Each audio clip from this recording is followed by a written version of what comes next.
Become a sustaining member of the Commonwealth Club for just $10 a month. Join today.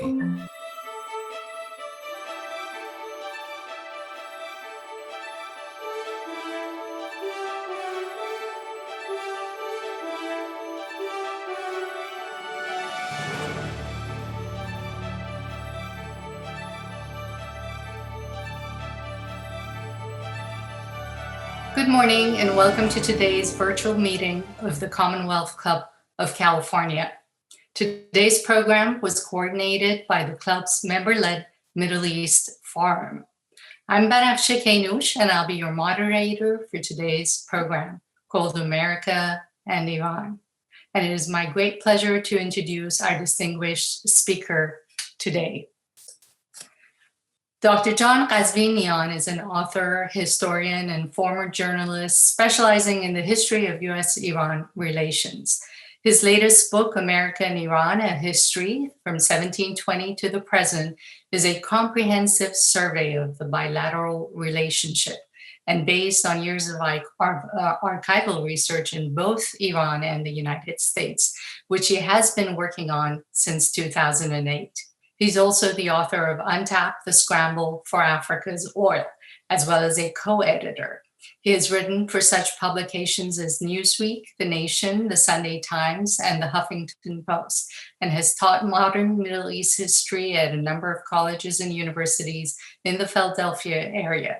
He earned his doctorate in history at Oxford University and was the recipient of a Public Scholar Fellowship from the National Endowment for the Humanities. Dr. Ghazvinian is currently the executive director of the Middle East Center at the University of Pennsylvania. Once again, I just want to go over the format for the program. We will listen to our distinguished speaker, and after that, we'll have some time for questions and answers. Thank you for joining us today. And once again, it's my pleasure to have you on board today at the Commonwealth Club. Please. Thank you very much for that kind introduction. Thank you, Banafsheh, and thank you to everyone at the Commonwealth Club for hosting me today. It's a pleasure to be with you, a pleasure that could only be exceeded by the pleasure of being with you in person in San Francisco, which unfortunately we don't have available to us at the moment.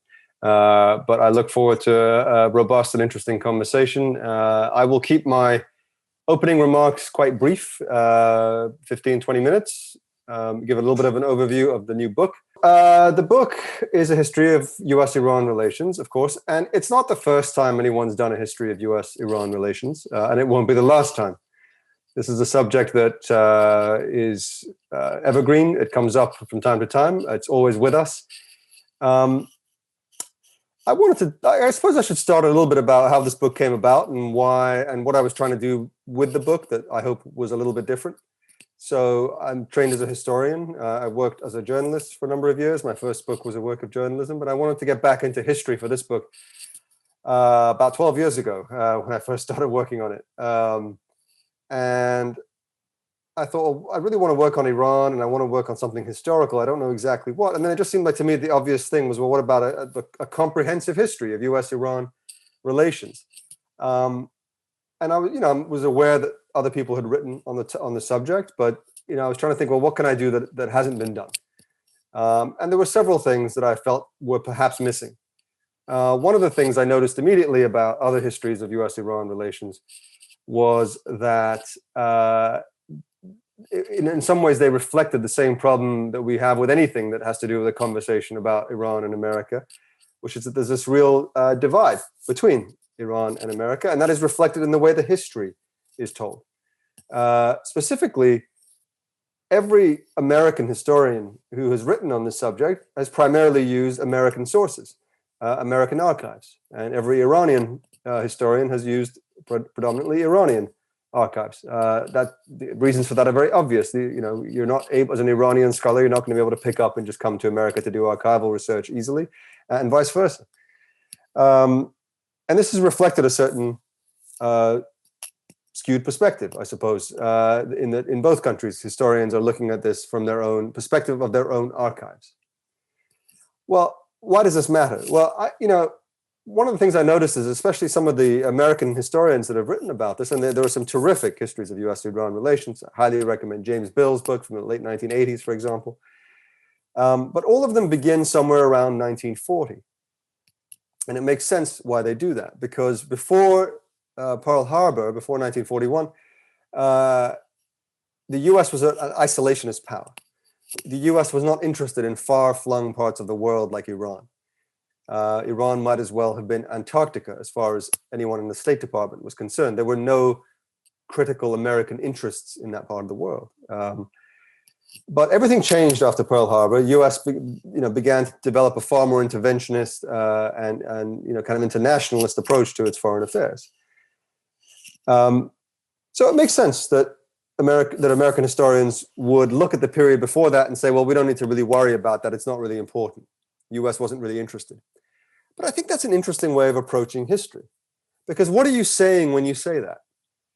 You're basically saying that the history of US-Iran relations only begins when the US begins to take an interest. I don't think that's a great way to approach the history, because that's not looking at also the Iranian perspective. What was immediately apparent to me and very interesting as I did the research for this book is that the Iranians, dating back to the 1850s, were very, very interested in the US.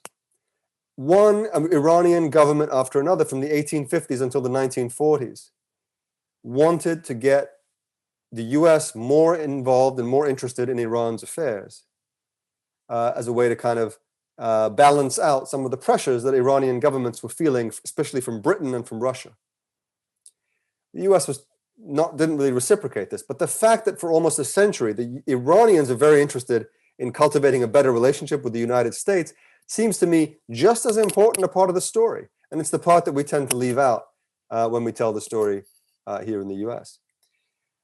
The very first disagreement that Iran and the US ever had, this is surprising to me when I first came across it, and it might be just surprising to some of you. The very, very first disagreement between the US and Iran took place in the 1850s. And it was related to the two countries' first attempts to establish diplomatic relations with each other. So in 1851, Iran and the US began negotiations for what would eventually become a treaty of friendship, commerce, and navigation between the two countries. It took 5 years to negotiate. It took longer to negotiate that deal than it took to negotiate the nuclear deal, the JCPOA. And that's incredible to me. Why would it take, what on earth would Iran and America be disagreeing about for 5 years in the 1850s? Well, it turns out there were a lot of sticking points when they were trying to negotiate this first treaty. But one of the most interesting ones to me, and I hope to you as well, was that the Iranians wanted the US more involved in their affairs, and the Americans didn't want to interfere with Iran's business too much. Iran actually requested American warships, the purchase of American warships manned by American sailors. Iran requested the Stars and Stripes to fly from Iran's own shipping in the Persian Gulf as a way to send a message to the British, who were very strongly positioned in the Persian Gulf, to say, look, we have this new alliance with the United States, so don't mess with us, right? The US, which didn't like to get involved, very isolationist, no entangling alliances, responded by saying, no way, we can't get involved in this. We don't want to get involved in your business. Your business is your business. That's where it began. That was the first political diplomatic exchange on a formal level between Iran and the United States. That's where relations began. That was the first disagreement between the two countries. It is incredible, I think, for us sitting 170 years later to realize, to absorb the idea that the first disagreement these two countries had, Iran wanted the US more involved in its business, and the US said, no, we don't want to get involved. How did we get from there to here?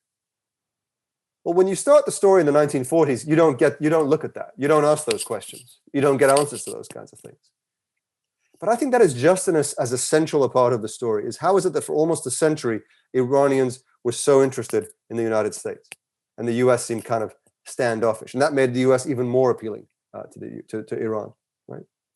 So this is the kind of thing that I think you miss when you only use US archives or when you begin the story more recently. But I think there are other things that you miss that are just as important. And one of them is this, I believe very strongly in the importance of history, in the ability of history to liberate us from difficult situations, to inform us, to help us understand how we got from one place to another. But I think one of the frustrations I think one has as a historian of something like US-Iran relations is this. Most people are at least somewhat aware that the US has a very, very bad relationship with Iran. It doesn't really have a relationship with Iran. The US broke off ties with Iran in 1980 during the hostage crisis. And so things are very bad. And I think most people have some sense of that. So as a historian of US-Iran relations, one of the first things that anyone ever says to you, well, help us understand how things got so bad. Break this down for us. Whose fault is it? Where did the problems begin? Why did we get here? Why did things go so badly? How? That's a perfectly reasonable question to be asking. But I think it's an interesting question because in a way, embedded within that question, implicit within that question is another question, which is just as interesting to me, which is if things got so bad, if we're taking it for granted that things are so bad and that the history has to help us understand why things got so bad, then surely what you're implying is that at some point things were pretty good. And if that's the case, how did that happen? How did things go right in the first place if things have gone so wrong? That's a question that I think historians never ask when it comes to the history of US-Iran relations. It's not just about, it shouldn't, in my opinion, be just about how did it all go so wrong? Well, how did it go so right in the first place? Did it all go right? Was there some sort of golden age of US-Iran relations? The short answer is, I think that's debatable. I think you could make the case for the early 20th century, the 1910s, 20s, 30s, maybe 1940s, as a sort of golden age of US-Iran relations. But even then, it's kind of complicated. But it's interesting that we never talk about that. We want to know, how did it all go to hell? One of the very good books that was written in the early 80s about the history of US-Iran relations was called Paved with Good Intentions. You know that expression, the road to hell is paved with good intentions, right? But this is the sort of mentality that we approach the subject with, right? How did it all go to hell? Well, how did it go well in the first place? I think is just as interesting because it takes us away from something that I think is really destructive, which is the blame game. Like everything else when it comes to US-Iran relations, the history is used, I think, far too often as a weapon, as a way to blame people that we don't like. Whether you want to side with Iran or whether you want to side with the US, whether you're more critical of the Islamic Republic or whether you're more critical of US foreign policy, shapes the way that you filter this history for yourself. You focus on who started it, who was really at fault. And traditionally, there have been two events that people throw around, almost like clubs to kind of beat each other with.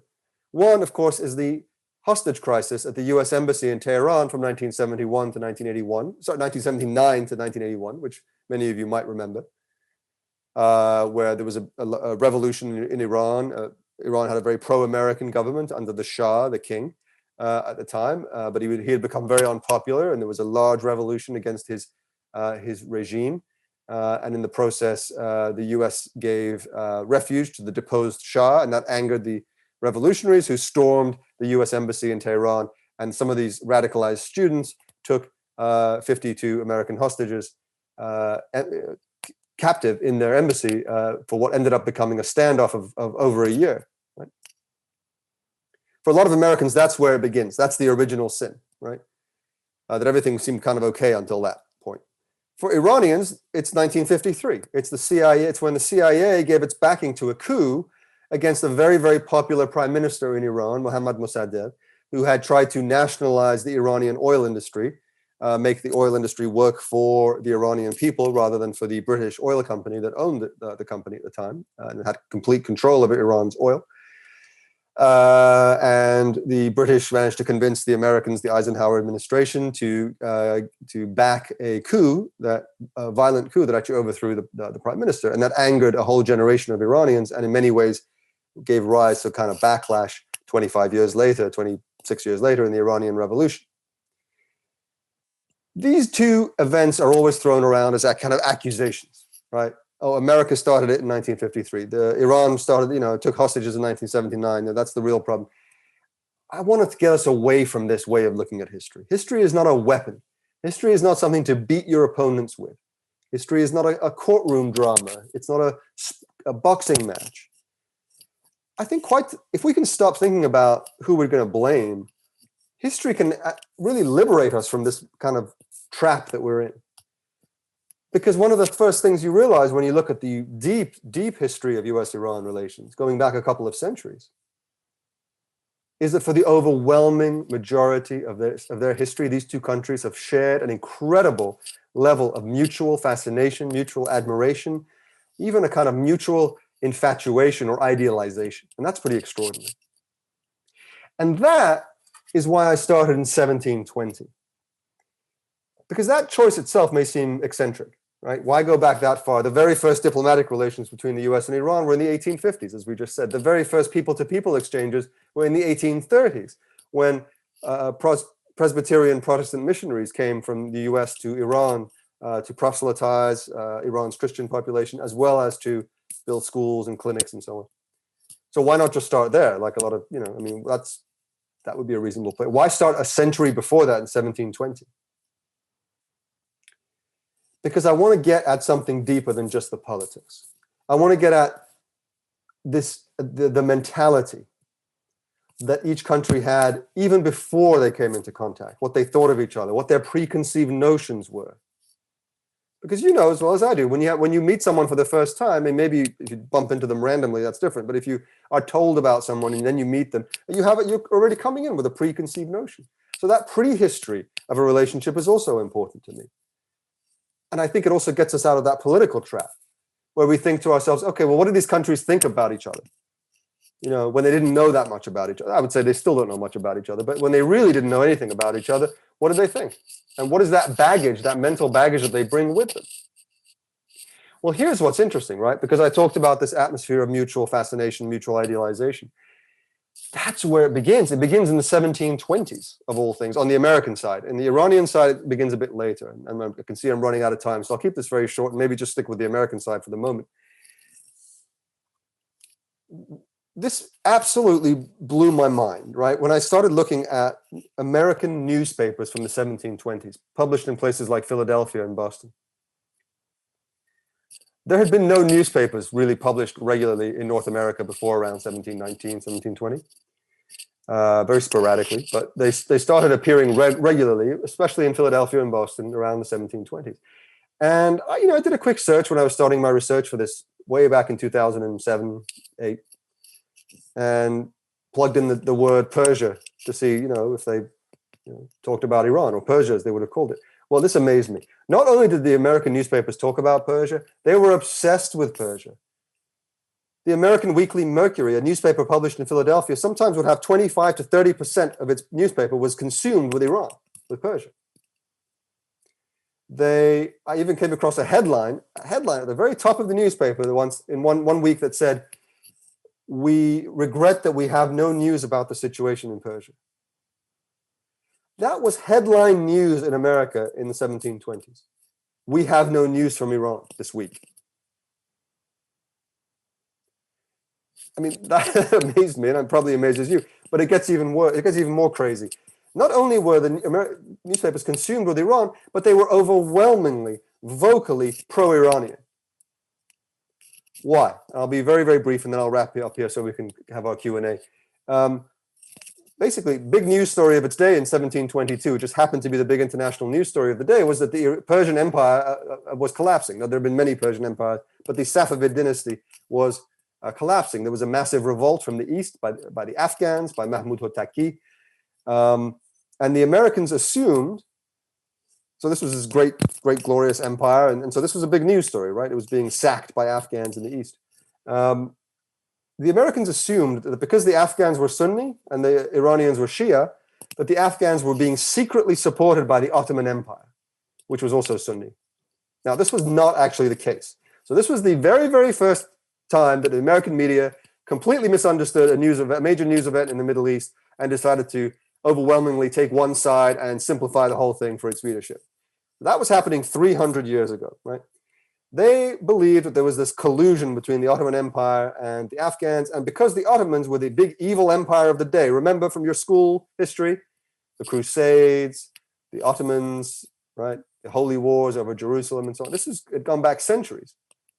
And Christian Europe, and just 40 years earlier, in 1683, the Ottomans had come to the borders of Vienna, right, to the gates of Vienna. So for Christian Europeans, the Ottomans, the Turks, were the great threat of the day, the evil empire of the day, the terrible Turk, the barbarous Turk. They all had the inhuman Turk. They had all these kind of ways of talking about the Ottomans. And they knew that the Ottomans had a rivalry with the Persians. And so it was like, oh, the enemy of my enemy is my friend. Classic, kind of concept that we still employ today in the Middle East. But that wasn't the only reason, and I know I'm running out of time, so I'll wrap this up. But there was also a religious dimension to it. These were Puritans in New England, right? And the only understanding they had of the Middle East was from the Bible. Well, Iran looks very good in the Bible. In Ezra chapter 1, Cyrus the Great, the emperor of Persia, frees the Jews from the Babylonian captivity. And so they really like that.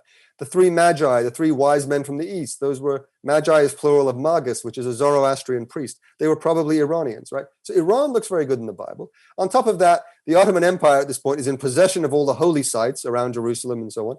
Whereas the Persians are this sort of oriental kingdom, this fantasy exotic kingdom slightly to the east of the Ottomans. And I call my opening chapter East of Eden, because these Puritans believed that the Garden of Eden was somewhere near Mosul in northern Iraq today, and was just before the mountains, the Zagros Mountains, into Persia. So they believed that the Persian Empire literally began just to the east of the last of the religious biblical sites, just to the east of Eden. And so it was this harmless, exotic kingdom, kind of, no threat to them militarily, religiously, in any other way, and they idealized it. That mental baggage they brought with them when they had 100 years earlier, when they had their first contacts, the first Presbyterian missionaries who went to Iran. Justin Perkins in 1834, he described his first time he set eyes on Iran. He called it Edenic.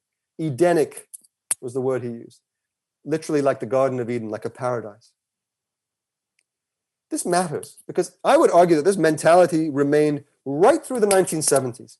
Those of you who might remember the way Iran was presented in the US before the Iranian Revolution of 1979 was this pro-American Shah, this exotic, glamorous, wealthy, kingdom that was friendly to the West, that was not like the Arab world, right? So the Arabs had kind of replaced the Ottomans now in this kind of, fantasy.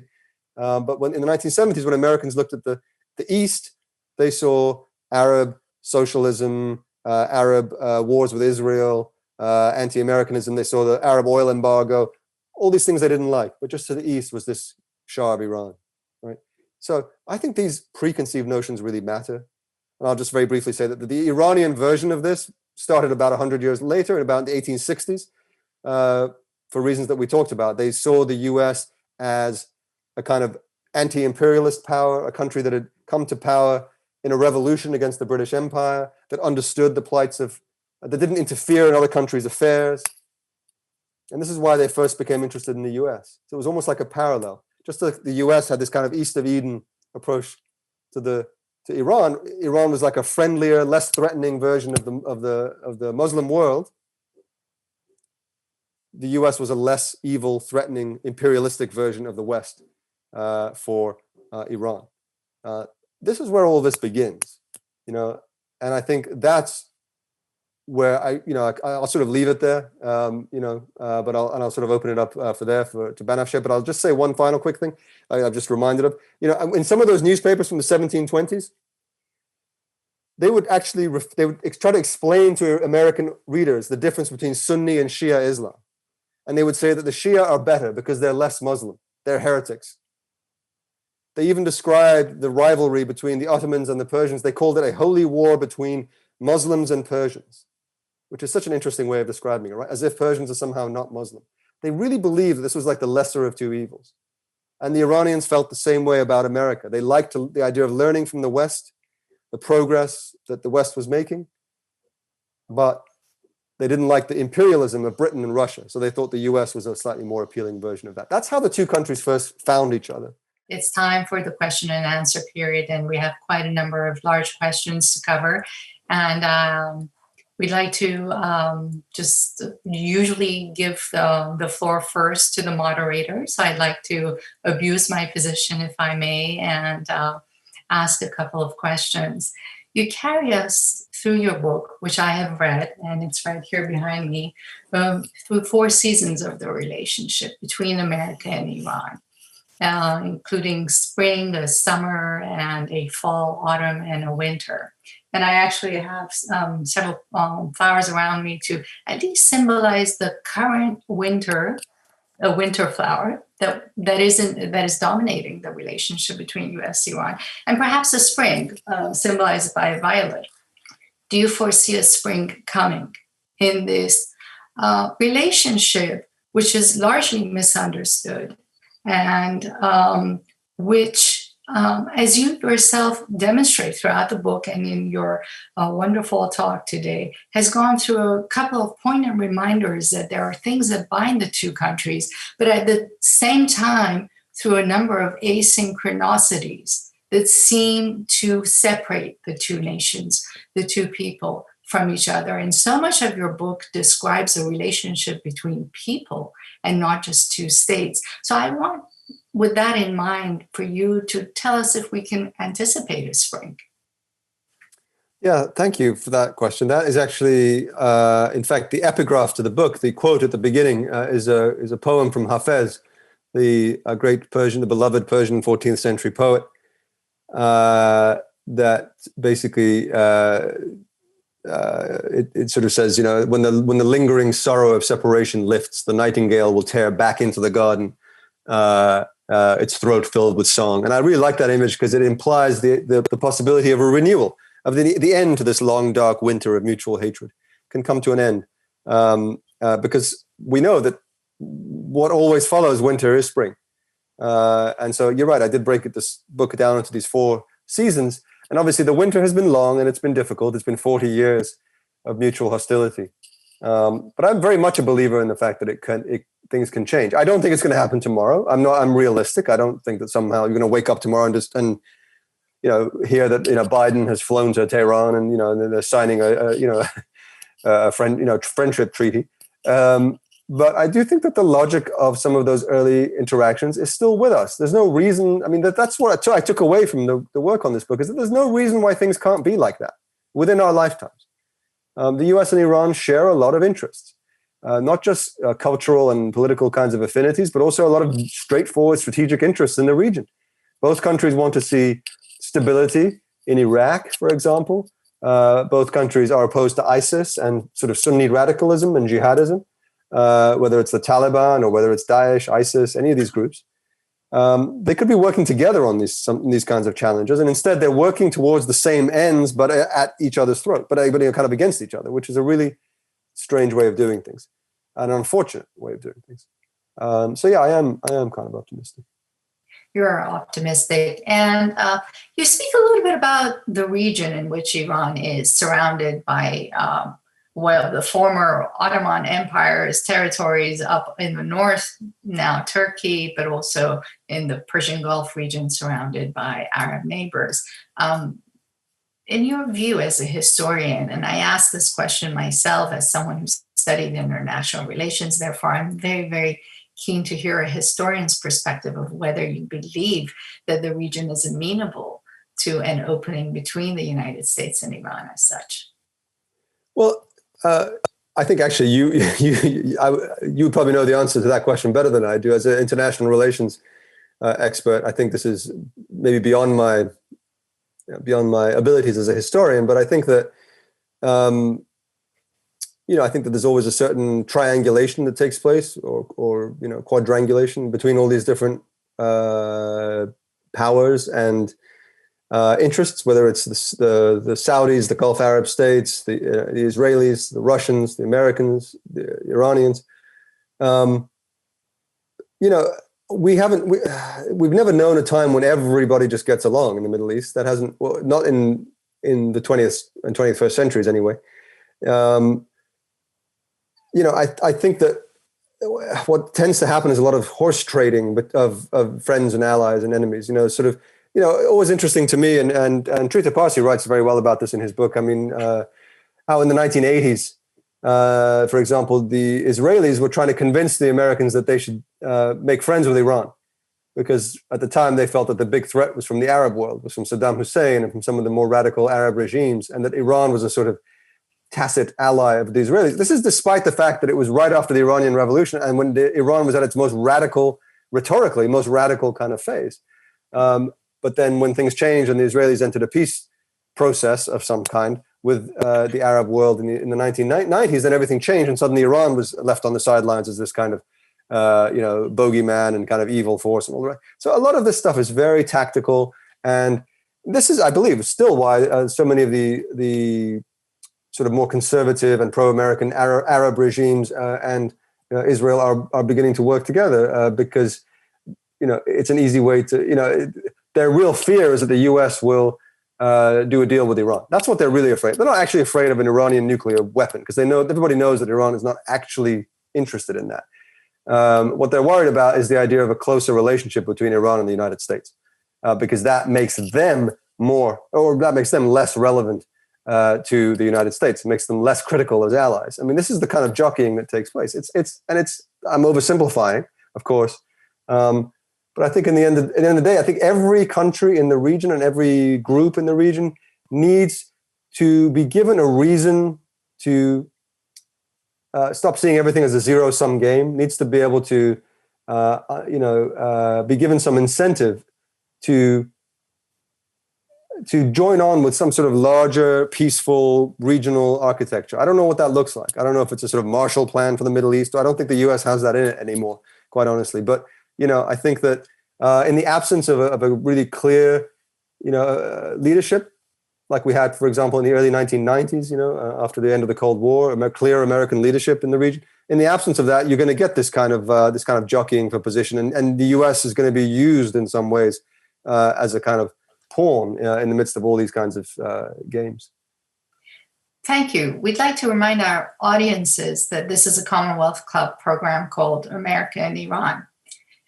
Your book is a history book, and I want to take us back to history a bit, if I may.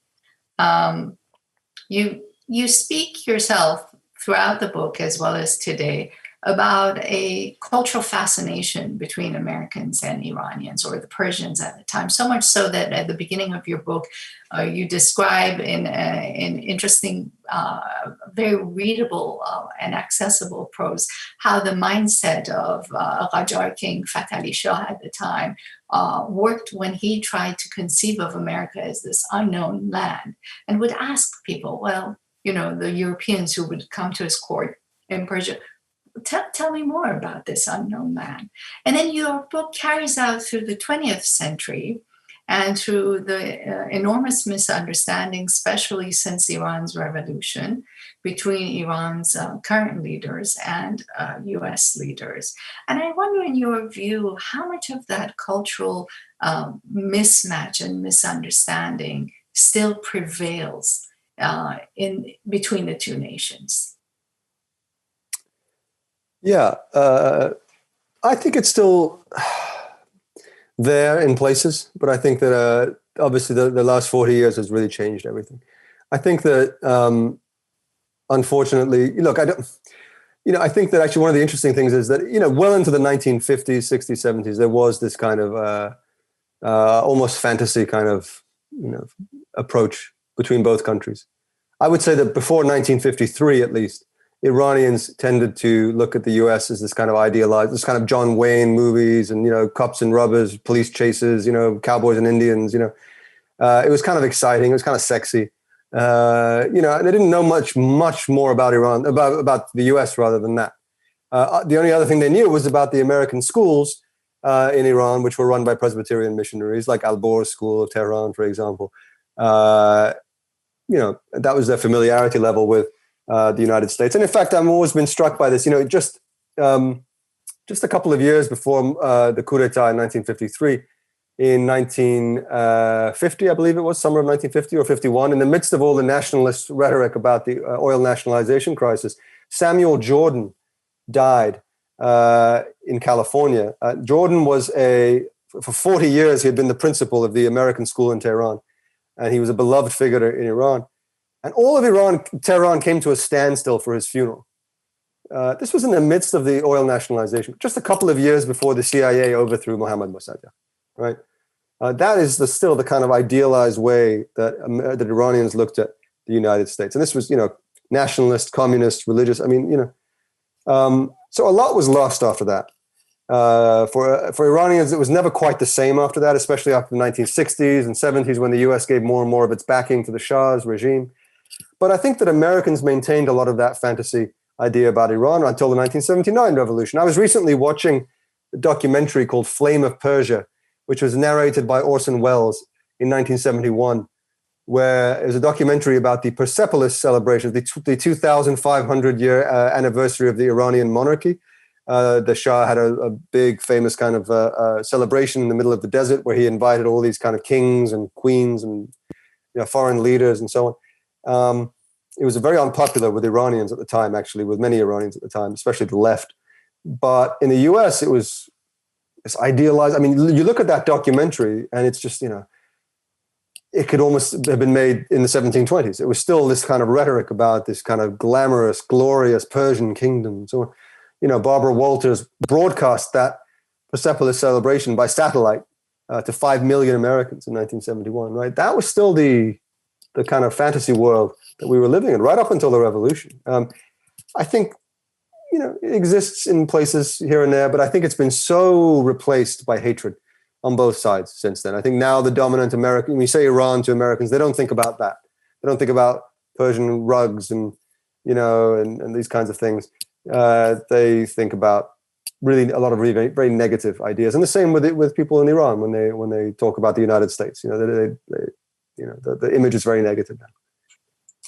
Let's go back to the politics of the story, because you also touch on politics. And right before World War II, you describe how even in the course of Iran's history between the First and Second World Wars, it tried to reach out to America as this third force, as an alternative power who could help Iran balance some of its tense relations with the British and with the Russians. Now, we come to where we are today, with Iran still trying to bring the United States somehow on board with the idea of reaching an agreement over the Iranian nuclear program with the United States. In a way, as well as I do, that a lot of Iranians hope that with America on board, Iran can still balance its kind of tense moments of relations with other powers like the Russians, with the Europeans. Deep inside, many in Iran's government even believe that these governments would prefer silently to never see an opening, for example, between the US and Iran, so that they can retain an upper hand with Iran. So to wrap this sort of commentary, which I didn't mean it as a commentary altogether, I really mean to forward this as a question and ask you about the political importance of the relationship. Does it still matter despite the cultural mismatch? Yeah, I think it still matters. I think Iran, the Islamic Republic, might say that it doesn't, but it does. At the end of the day, that's the most important. The tension that they feel with the Israelis, for example, doesn't actually matter to them as much as they don't feel threatened by the Israelis, actually. Really only, the one thing Iran needs more than anything is a certain level of just kind of respect and recognition and security. It's the one thing that it doesn't have, because it doesn't really have allies. It's very isolated because of sanctions, financially, in every other, politically, in every way. Russia and China are not allies of Iran. They're friends of convenience from time to time on certain issues, but they're not like real, concrete, hardcore allies. What Iran needs is to feel safe, and the Islamic Republic wants to feel that it's not being undermined, that the U.S. is not engaged in regime change. that, you don't have all these, American bases surrounding it. What Iran needs fundamentally is something that only the United States can provide, which is that level of security guarantee for the survival of the Islamic Republic. Now we can talk about all the kind of domestic issues, but fundamentally, just in terms of just straight up national security strategy, yeah, Iran is smart and will diversify its strategy and look to China and other countries, of course, but there's still no substitute for a better relationship with America. And you touch on a very sensitive and historically important topic that Iranians have somehow understood throughout their tumultuous relationship with the United States, that deep inside, they know that they need the Americans. They know that they need the United States. But a fundamental precursor to needing someone is a sense of cultural affinity. And are there, as one of our audiences is asking, still any cultural contacts between Iran and the United States at a level that matters? I mean, there are student exchanges that matter, but to your knowledge, how much of that is happening? And if not, how much of that can actually happen? Well, it's very difficult. Some of that was starting to happen very briefly in 2015 after the signing of the JCPOA. Some of that was happening very briefly between 1997 and 2004, especially, let's say, 98, 99 and 2004, during the more, 2005, excuse me, during the more reformist administration of President Mohammad Khatami in Iran, where there was a little bit of détente between the two countries. And you had things like wrestling matches and exchanges of scholars and students and tourists and so on. There was a little bit of that opening up after the nuclear deal was signed, but it was very quickly, obviously the plug was very quickly pulled on that when the US withdrew from the JCPOA. It is extremely difficult right now on a practical matter to have cultural exchanges, because unless you're having a Zoom meeting, which is ironically, weirdly, one of the few areas where people can now. I just did one last week with University of Tehran, and we did actually at the Middle East Center, which I am executive director of at Penn. We did a historic event last August, I believe it was, the first public conversation between Iranian and American experts and officials on the subject of COVID-19. We got the former health minister of Iran, the head of Iran's national coronavirus task force, in conversation here with our director of Penn's coronavirus center, and with a couple of other experts as well here in the US. That was a conversation we could do because it didn't involve any money. Anytime there's a financial transaction, it's impossible because of the sanctions. There's simply no way. You can't, give somebody a speaking fee, or you can't, there's nothing you can do. So weirdly, Zoom is one of the few things we now can do. I mean, as far as I know, there's still no law against talking to people in Iran. So we can still do that. But the kind of traditional cultural exchanges where you have tourists, you have students, I have students come to me and say, "Oh, I want to go to Iran to study." I said, "Forget about it." I mean, there's just no way. I mean, how are you going to fund that? How are you going to, you're going to have to drop out of Penn for a year and then come back. It's not going to be on the transcript. There's no way anything can be done formally. All of those things are just extremely difficult right now because of travel bans, because of sanctions. Sanctions are so extreme. I think most Americans don't realize just how extreme these sanctions are. Never in the history have sanctions this severe been placed on a country during peacetime. It's absolutely asphyxiating the Iranian economy, but also any ability for Iran to interact with the outside world, which is a shame because Iran is still, despite what you might think, Iran is actually punches way above its weight when it comes to things like scientific publications, engineering, all kinds of stuff. They have plenty to offer as well. It's not a one-way street, but we're not able to take advantage of these kinds of cooperation, unfortunately. Fingers crossed, maybe soon we will, but I'm not hugely optimistic. I said earlier, by the way, that I was optimistic. I meant to say that I'm idealistic. There's a difference. I'm actually very pessimistic about U.S.-Iran relations, but I'm idealistic. Well, we needed these to be either idealistic or optimistic. I'm glad you possess one of those qualities. But talking about these cultural exchanges, you describe, even I believe there's a whole chapter in your book titled Tashrifat. You describe beautifully, actually, in prose that I enjoyed reading, about how, for example, Iran's ambassadors would arrive in New York or Washington, D.C., and kind of feel like, compared to the hospitality that the Iranian kings would extend, the American ambassadors or head of legations in Iran, that they would just kind of feel like, wow, America is so different than us.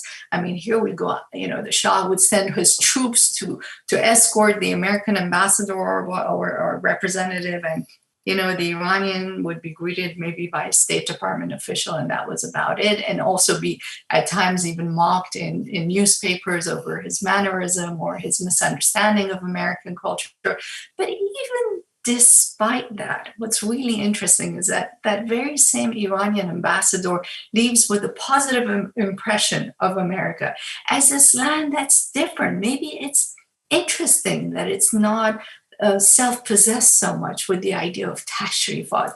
Maybe it has more to offer by way of human freedoms, that it come out in a natural way rather than, in a way that has to be predefined by a whole societal progression of culture. So with that in mind, one of our audiences asks quite an interesting question, and that is that, you do mention that Iranians have this fascination with the Americans, despite it all, viewing it as somewhat maybe an anti-imperial force compared, say, to the British. But then, what is the typical Iranian reaction if and when they should hear of stories like U.S. actions, against Mexico and Spain historically, or the Boxer Rebellion, the audience asks, or even just let's take the Black Lives Matter movement today? I think that's quite an interesting question for us to hear the answer from your perspective. Yes, thank you for that. It's a great question, and there are so many directions I could go in with this. I want to, before I forget, address the Black Lives Matter question, which is actually really interesting, because I haven't had a chance to say this in other talks that I've given. One of the very, very first books published in Persian about the United States, back in, early 1800s sometime, I forget the exact date, actually touched on the issue of slavery and race relations in the United States. It said, I came across a passage where they said, people with dark hair are treated not as well as people with light hair and light skin in the United States. They were already trying to explain to people some of these racial issues. But in general, the larger question that is being asked about what are some of the early 20th century, I guess, like Boxer Rebellion, whatever. So I haven't looked closely at that, but it is actually one of the things I did find very striking is if you look at early 20th century Iranian newspapers, there are these moments where the U.S. surprises and disappoints Iranians. But that's what's so interesting. Like I was looking in the early 1950s in some of the nationalist newspapers in Iran, in particular Bakhtar Emruz, which was a very pro-Mossadegh, pro-nationalistic newspaper, very anti-imperialist and so on. Not leftist, but kind of central, liberal nationalist, third world liberationist kind of newspaper, and very, very pro-Mossadegh.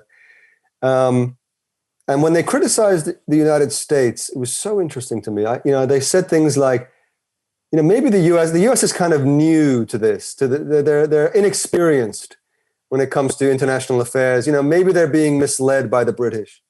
Maybe they're not really following their own values. This isn't the America we know. It's so interesting because the way they criticized Britain was completely different. This is just 1 year before the U.S. literally overthrew the Iranian government at the hands of the CIA. They still believe this. They still have this idea that, this couldn't be. It couldn't be. America couldn't really be acting like this. Mossadegh himself in the 1940s, in the late 1940s, when he was a deputy in the parliament, in the Majlis, when he criticized Arthur Millspaugh, who was the American financial advisor in Iran, he would say, you look at his speeches, they're very interesting. He said, I'm sure Americans wouldn't want to see one of their own, treating Iran this way.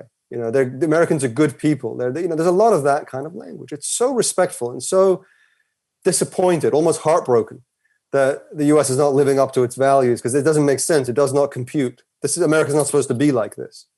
As late as the early 1950s, that's how Iranians saw America, right? And I could give so many more examples of this, right? It was just throughout the early 20th century, you see this. So yeah, when there are moments when the U.S. is not living up to its values, there's a sense of real sadness and disappointment in Iran rather than anger. Now, that over time, over the 1960s, 70s, and beyond, that's changed. That's turned to anger. But there was a time when it wasn't like that. And that is very interesting. And by the way, I appreciate you bringing up the anecdote about the first Iranian ambassador to the U.S. and the tashrifat and all of that stuff. I think that's such great stuff. And I wish I had time to talk about it more, because it's amazing. The very first Iranian diplomat in the U.S., Haj Hossein Qoli Khan Nouri Sadr Saltaneh, also known as Haji Washington by Iranians, he loved America. You look at his reports back to Tehran; they were unbelievable. This is in 1888. He said that America, who's just raving about its progress and all these things, saying this is so much more important of a country than Europe, than Vienna, than Berlin, than London, and Paris. Forget those embassies. We need to do more work here in Washington. And he even described America as the country where everything that Allah and the Prophet Muhammad had envisioned had come true. I mean, that's how he described it, right? It was, he was fascinated by the concept of elections. He said, I just met the president, and it's really strange. I just met Grover Cleveland, and he may not be president 3 months from now. There's an election. His fate is in the hands of the American people. That was such an unusual form of government in 1888, particularly for Iranians who were living in an absolute monarchy. And he was really enchanted by that. This is really fascinating. And before I jump to the next question, I'd like to again remind our audiences that this is a Commonwealth Club program called America and Iran with Dr. John Qazvinian. What you just described kind of resonates for a lot of people who live in America at the time, right now, and watch Iran. And a couple of our questions touch on this topic. There seems to be a lot of divisions about how to approach America. One of our audiences says, well, why should Iran even bother with America if China is going to be a world power in a few years and America's role in the world is going to be far more marginal? Why shouldn't the Iranians just embrace relations with the Chinese instead of America? Another member of our audience says, well, you talk about science and technology being still advanced in Iran despite sanctions. Why shouldn't the Iranians just go after what they believe they can do and forget about America in some sense? And there's another question from our audience saying, well, in the end of the day, there are a lot of people, including the Iranian American community. Well, not a lot. I don't know what their numbers are, but there are some, both Americans and Iranians here, that believe that the sanctions must continue because they are hoping that the Islamic Republic of Iran will go away. So this really is I think, a broad spectrum of questions, but one which a historian like yourself might be able to wrap up for us through a response. Yes, I appreciate that. I think the first question, I more or less answered. I don't, why Iran still needs America. The second one was, I'm sorry. Oh, yes. This whole question of why doesn't Iran just kind of do its own thing, progress scientifically, et cetera. Yeah, it is, and it has, and that is what they're doing. And in fact, this is one of the irony of sanctions, is that in some ways it always has a silver lining. It always strengthens a country's ability to stand on its own 2 feet, which ironically was one of the great philosophical, ideological, motivating forces of the Iranian Revolution, was the whole idea of standing on its own feet, not taking orders from other countries, na sharqi, na gharbi, Jamhuriya Islami, right? Neither East nor West, Islamic Republic. This idea of being not just neutralists in the Cold War, but actually just really independent of everybody. And it's one of the really weird ironies that actually American sanctions are probably making that easier for Iran than ever. I don't want to imply that the sanctions have not been painful. They've been extremely painful and very, very difficult for Iran and for ordinary Iranians especially. But as we've seen in other cases, like South Africa in the 1980s, they also create an ability to, to develop homegrown industries and talent and scientific progress and so on. In fact, this has been very much the rhetoric of the supreme leader of Iran and the Iranian government has been, the supreme leader, Ayatollah Khamenei, has talked a lot about a resistance economy. He calls it the resistance economy. The idea of let's build our own damn economy and the hell with them, like we'll just do it ourselves. Why not? Well, yes, but of course that only goes so far. I mean, the world is highly interconnected. And if you're not able to make banking transactions, if you're not able to buy the raw goods that you need to produce things or exchange, have scientific exchanges with your colleagues in other countries, there's only so much you can, there's only so far you're going to be able to get. But Iran's doing what it can. And then the third question, I think, was the idea that there are many Iranians in the diaspora who support the idea of sanctions because they think it will somehow bring down the Islamic Republic. It won't. I'm sorry to disappoint. It doesn't matter what you actually think about the Islamic Republic. It doesn't matter whether you like it or dislike it or somewhere in between. You have to be honest about some things. The Islamic Republic is not a house of cards. It's not about to collapse overnight under, the idea that if you just suffocate the people enough that they'll somehow rise up against their leaders. That's not going to happen. And if it does, you're not going to like what replaces it. The kind of chaos. I mean, I think most Iranians understand that, which is a large part of why they haven't risen up against the Islamic Republic. But it's not the only reason. And I know this is sometimes an unpopular opinion. But there are many reasons why the Islamic Republic has survived for 40 years. There is, to some extent, a certain level of, repression and police state violence and so on that keeps forces of opposition under control. But that's not the only reason. I think anyone will tell you, any historian and any political scientist will tell you that by itself, repression alone doesn't keep someone in power for 40 years. Eventually that breaks down. It's not these guys, whether you like them or not, have not stayed in power for 40 years without any allies anywhere in the world, with huge, never-ending efforts by the world's greatest superpower to undermine them and to kind of try to bring down the whole system. And they're still there. And they're not there just because they put people in prison who disagree with them. It's a lot more complicated than that. The system really does have a certain level of genuine support. I'm not suggesting that it's universal or even a majority, but there is a sizable percentage of the Iranian population that has no problem with an Islamic Republic, maybe wants to see it reform or change or meet the needs of its citizens better or provide maybe greater personal freedoms. But there's not a huge appetite for revolution in Iran. You may get angry at me for saying that, and that's fine. Go ahead and direct your frustration at me, but that's the reality. If you actually go to Iran, and by the way, most people who believe this idea that, sanctions are going to somehow bring down the Islamic Republic have never been to Iran or have not been to Iran since 1979. I think you can almost map that perfectly on a graph. I mean, the correlation is very, very clear. If you actually go to Iran, you don't hear a huge appetite for revolution, for overthrowing the whole system. You hear people very angry and frustrated about the price of bread, the price of fish, the corruption or the unresponsiveness of politicians to their needs, or the foreign policy that's too antagonistic with the West. But guess what? You're going to hear that anywhere in the world. And I'm not suggesting that it's not worse in Iran. It probably is. But is it enough to bring down this whole system? No. I mean, again, you may not like hearing that, but the problem is if you want to deal with Iran realistically, even if you want to defeat Iran and beat the Islamic Republic, you have to start by understanding things as they are, not as you want them to be, because you're not going to be very successful. Because guess what? If you really believe that the Islamic Republic is going to collapse because of a few sanctions or even a lot of sanctions, then you end up pursuing a strategy very similar to the one that the Trump administration has pursued for the last 4 years, the so-called maximum pressure strategy, because you really believe that just with enough pressure, you're going to bring it all down. Well, guess what? It didn't work. And actually it backfires. So I think that if you're really trying to win, then at least be sophisticated, be savvy.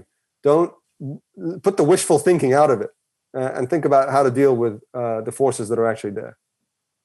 Well, we here at the Commonwealth Club want to hear your views. And I have time only for one last question, unfortunately, and it will be a quick one. You talk about a sophistication needed to better comprehend the nuances of the US-Iran relationship. Throughout your book, you touch on instances of it, when the Islamic Republic in Iran happened. Even we know that under Iran's President Khatami, he came to America and talked about America as the land of the Puritans. You say in your book that even before the revolution, and relations are still tense, but in your book, you describe many instances where relations were also tense even before the revolution, and historically also tense. So in your view, from a historic perspective, are America and Iran moving perhaps in somewhat parallel directions of maturing and maturation, in which they eventually will just have to come to terms with who they are and what they are the way it is? That would be my very strong suggestion to policymakers in both countries, is get past the ideology, get past the zero-sum games, get past the sort of need to have total victory and capitulation of your enemy, and just actually mature a little bit. Yeah, I think that's a good way of describing it. I think that in many ways the Islamic Republic did that in the 1990s and into the 2000s. The US, I think, seemed to go in the opposite direction. I think in the 1980s, Iran was much more the problem. It was much more radical, much more anti-American, much more difficult to deal with, actually. But the US was actually trying secretly to sell weapons to Iran, and Reagan was doing this. But I think in the last 20 to 30 years, it's kind of gone a little bit in the other direction. I think US has become more ideological and more inflexible, I have to say, unfortunately, and has made it very easy for Iran, to kind of take the upper hand in a lot of situations. Whereas Iran has at least demonstrated itself, shown itself to be more flexible. Whether they are or not, that hasn't been tested that much. The one time it was truly tested it was successful. They signed the JCPOA, but what has happened is so many great opportunities have been missed that it has left an impression, maybe not in the US, but in many other parts of the world, it's left an impression that Iran is being the flexible party and the US is being the difficult ideological party. And that's unfortunate. I don't like to see the US shooting itself in the foot like that. But that is an unfortunate reality.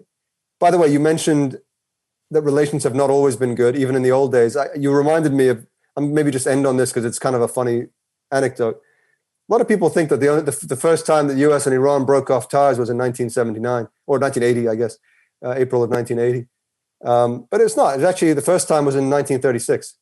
It was because of a speeding ticket that was issued to the Iranian ambassador Ghaffar Jalal in a small town called Elkton, Maryland. It precipitated a sort of scuffle between the local police officer and the ambassador's American chauffeur, and the ambassador's wife and their little tiny Spitz lap dog that apparently attacked the police officer. And it turned into this whole media story that embarrassed Iran so much that Reza Shah actually downgraded and more or less, in effect, broke off ties with the United States for 3 years over this. So, it hasn't always been rosy and perfect. It's, there's lots of lumps and bumps, but it's a rich and fascinating relationship that, frankly, I could have written about 5 more books on. The book originally was twice as long as it is now. So you can thank my publisher for forcing me to cut it down a little bit. There's a lot of really great stuff that got left out, a lot of really great anecdotes from the early history, which I think is actually super interesting. So I hope you check it out. I'm confident you will reproduce that for us. Inshallah, I hope so. I also want to say, if anybody didn't get a chance to ask their question, I have a website, johngaz.com, where you can contact me also by Twitter or Instagram. I'm happy to engage with further Q&A if anyone's interested. Thank you very much for this information. Thank you for being with us, Dr. Ghazvinian, for your presentation. I'm Banafsheh Kainush, your moderator for today. And now this meeting of the Commonwealth Club of California, celebrating over 116 years of enlightened discussion, is adjourned.